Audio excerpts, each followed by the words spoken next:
Oui, ça fait à peu près, allez, depuis le mois de septembre, de manière intensive des audios sur le net. Et j'aimerais ici faire une vidéo, enfin une émission, qui servirait un petit peu de post-it. Vous savez, des post-it, ça sert de pense-bête, qu'on met un peu partout sur les frigos, sur les cahiers, sur les carnets, un peu partout pour pas qu'on oublie.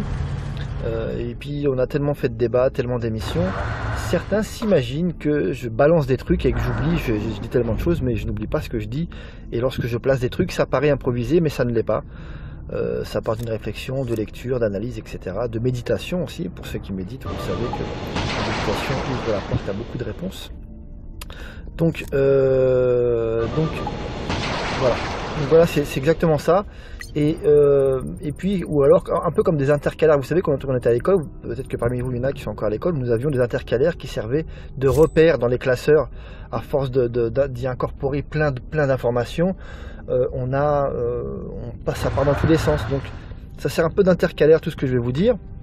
Donc, je vais commencer par dire Dieu est plus savant, d'accord? Comme ça, ce sera fait. On va pas me le dire 1 milliard de fois, Dieu est plus savant. Donc effectivement, Dieu est plus savant. Et puis, surtout, j'ai mis que nous réserve fin 2017 et 2018. Mais en réalité, vous savez que je n'aime pas les dates. C'était simplement un titre d'accroche. C'est que nous réserve l'avenir, entre guillemets, sans vouloir jouer les voyants ou les Nostradamus. Mais dites-vous que ce sont des post-it que je mets ou des intercalaires que je mets dans le classeur de toutes les informations qu'on a pu cumuler ensemble. Et donc, de manière désordonnée, je vais vous parler des post-it, d'accord? Donc voilà ce que j'ai mis sur mon groupe Facebook, les Sentinelles de Scadi Web Radio. Résumé de ce que j'entrevois pour les prochains mois, dont je vous ai déjà parlé dans mes émissions. Je vous en reparlerai, donc je vous en parle ce soir. Donc il y a tellement de thèmes, tellement de sujets qu'on a entamés que j'aimerais en parler ici. On peut parler par exemple de manière... allez, je commence au hasard, de la puce RFID. Progressivement, vous allez voir que 2017, 2018, voire 2019, on va progressivement nous vanter les mérites de la puce RFID ou d'un dérivé ou d'une nouvelle technologie qui aurait les mêmes fonctions qu'une puce RFID, mais vous allez avoir une accélération du désir de notre élite de nous faire accepter la puce RFID. Dans le même genre, je vois très bien, j'en parlerai plus tard. Alors, autre chose, j'entrevois, j'anticipe les choses, l'accord de Minsk rendu caduc. Je pense que l'accord de Minsk qui a permis à ce que cette troisième guerre mondiale ne soit pas déclenchée en Ukraine, eh bien je pense que cet accord va être rendu caduc, ce qui expliquerait un léger fléchissement de la diplomatie russe en Corée du Nord. Parce que, comme je vous l'ai dit, la Russie ne peut pas avoir plusieurs chantiers entre les mains.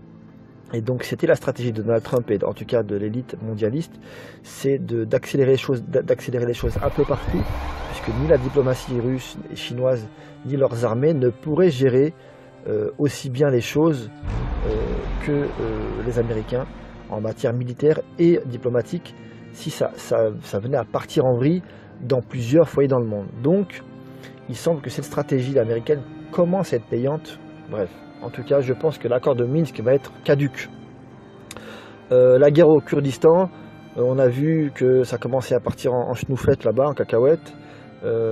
C'est un petit peu... Alors, j'ai entendu que les États-Unis disaient qu'ils ne prenaient pas parti. Hein. Bien hypocritement, l'élite américaine a dit « nous ne prenons pas parti hein. ». Genre, on ne prend pas parti, on ne choisit pas de camp. On sait très bien de quel côté sont les États-Unis. Ils sont du côté où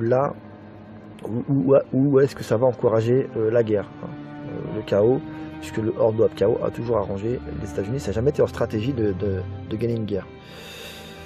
Voilà, donc la guerre au Kurdistan. Alors, une tentative d'assassinat de Poutine. C'est compliqué. Je pense que Vladimir Poutine arrive en fin de règne et que je pense, paradoxalement, puisqu'il est à son sommet, je pense qu'en tout cas non, le sommet pour Vladimir Poutine c'était la reprise de la Crimée.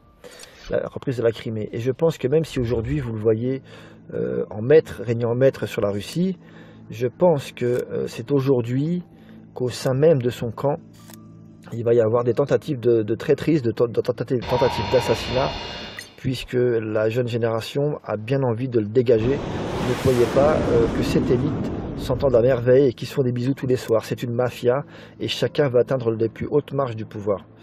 Donc je pense qu'il va y avoir une tentative d'assassinat de Vladimir Poutine par son propre camp. Voilà.